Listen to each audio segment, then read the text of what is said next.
Nous sommes en 1954 et seul le timbre vient rafraîchir notre mémoire collective en commémorant les 150 ans d'une véritable révolution, le système métrique. Au Moyen-Âge, seuls les seigneurs avaient le droit d'étalonnage. L'impôt étant leur revenu principal, autodécréter l'étalon qui remplit sa propre caisse comporte un avantage certain. Si bien qu'au XVIIIe siècle, le pays possède autant d'étalons que de provinces. Par exemple, une superficie se calcule en arpents, l'arpent en perche, les perches en pieds. Suivant la région, variable est la mesure du pied, variable le nombre de pieds qui composent la perche.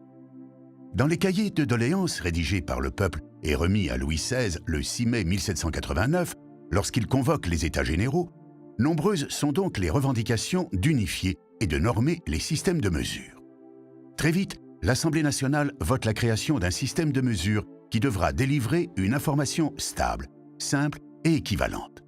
L'Académie des sciences envoie 2 astronomes français, Delambre et Méchain, afin de faire la mesure entre Dunkerque et Barcelone, du quart de méridien terrestre, dont le 10 millionième donnera le mètre. Le système métrique est adopté. Mais le peuple a ses habitudes. Il rechigne à utiliser les mètres, litres, kilos et autres mesures.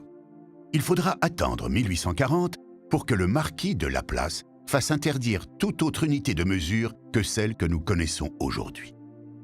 L'émission du timbre est demandée par le directeur du Bureau international des poids et mesures, qui souhaite rappeler le rôle éminent de la France dans l'adoption du système métrique.